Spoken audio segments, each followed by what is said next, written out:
It's trying times, particularly in the south of the country, but there are plenty of other media issues that I don't want to get pushed to the side. So every Monday, I'm going to give you the chance to ask some of the big questions on your mind, and we'll have a chat on them on air with my good friend Alan Jones. We'll bring him in now from Sydney. As always, Monday, great to see you, Alan.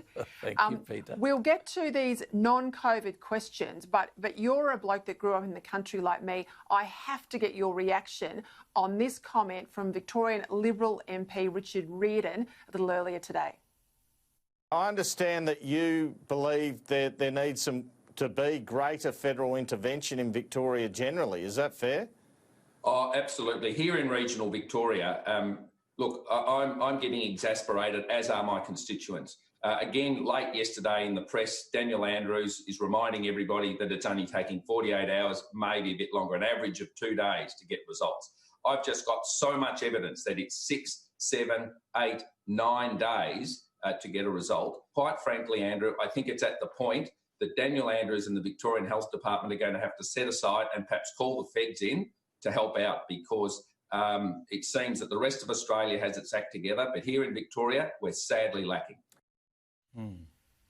Well, Peter, this is now a real issue of competence, isn't it? All around the countryside, or at least in Queensland and New South Wales, for example, rugby league coaches are being sacked because the results are poor. Now, if this was a corporation, these people would be gone, a lot of them.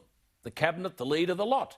The bloke, he can't actually get anything done correctly. It doesn't matter if it's regional Victoria or wherever it is, when the quarantining, whether it's aged homes or whatever. At what time does someone say, and at what point, listen, hand over to someone who has some administrative skills, can address the issues, get the right people in and get the job done. And at the moment, I mean, to say he's pursuing with a bloke who's caused the problem and expecting he'll be able to solve the problem. Yeah, anywhere else it'd be industrial manslaughter. Right. Let's get into some questions from viewers. Susan Wheeler, we'll start with this one. She's asking a question about the decision of the federal court in the Peter Ridd case. Is there a prospect for an appeal to the High Court? Well, there must be. I know that all of these things, Peter, as you would know, are very expensive, and I know there's a GoFundMe campaign underway. I mean, this is an absurd sort of set of circumstances. If universities can't endure a degree of intellectual freedom, and if intellectual freedom is to be compromised by some code of conduct, which I might add, Peter, the federal court couldn't really define. They acknowledged that it would be very difficult to understand what was in and what was out in relation to the code of conduct.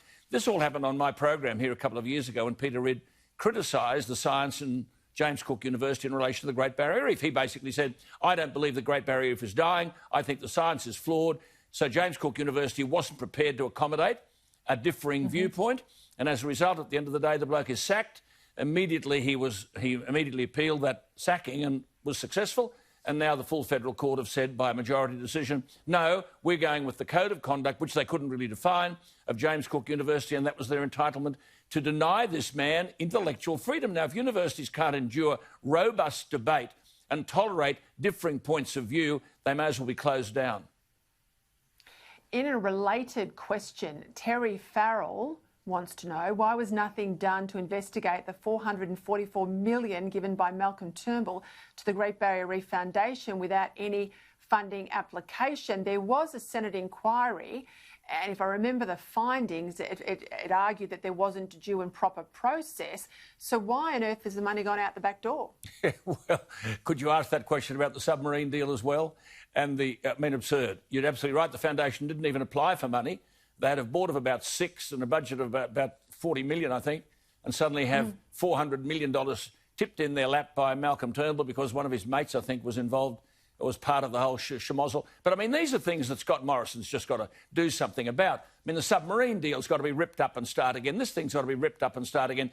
We haven't got the money to be able to afford that kind of largesse and, indeed, the improper allocation of funds. And it was improper. The Senate found it was improper. We'll call the dogs off. Pull the money back. Yeah, and look, I get that it's a different Prime Minister, but it's still the same coalition government. They like to try and pretend that they have nothing to do with the bad decisions during the time of Turnbull, and there are plenty of them. But you're right, there's a whole lot of them that should be on the PM's desk for a big rethink. Oh, come on. Let's go to another issue. This gets brought up with me all the time, this Belt and Road deal in Victoria. Linda Mellon has asked, can the Belt and Road deal Andrews has signed be knocked back by the foreign Investment Review Board. Now, I don't think it'll actually go to them by the very nature of it. It's a government-to-government deal, but surely there's got to be some federal power, because this is a state of Australia doing a deal with a nation state that's sort of, you know, ultra vires is the wrong word, but it's sort of outside the scope of Victoria's powers, isn't it? Well, what annoys me in all of this, and I think what's annoying your viewers too, is the fact that the federal government seems to be silent in relation to this bloke Andrews. Now, there is another issue here, of course, and that is when Chobo was the Trade Minister under Turnbull, they did enter negotiations with China to be signatories to their own Belt and Road Initiative. Now, where that is, I've asked a million questions, they can't seem to tell us. My understanding is the deal with, you're right, is government to government, and Andrews is involved in this Belt and Road Initiative. And for viewers, I think we should understand this is basically China's invasion of countries by proxy. China's in the business of lending money for a whole lot of infrastructure initiatives, hence the Belt and Road name. And this has happened in the Pacific region. Those countries now are unable to repay. And when they're unable to repay, of course, the bailiff is called in and China takes control. This is the way they're going to manipulate and manage control and incursions into regions where they previously haven't been. That is the worry here. And I suppose Daniel Andrews thinks, well, if we go broke, China will bail us out if I sign up to the Belt and Road Initiative. The Foreign Investment Review Board has been utterly impotent all along. They have changed some of the rules now, but remember, it was the Foreign Investment Review Board that allowed the dairy farms in Tasmania to be bought, the Port of Darwin to be leased, beef, minerals, everything else to go out of the country. Now they've tightened up the rules, but of course the horse has bolted. But I haven't heard one federal government minister raise one syllable towards Daniel Andrews over that Belt and Road Initiative, and you've got to ask the question, why?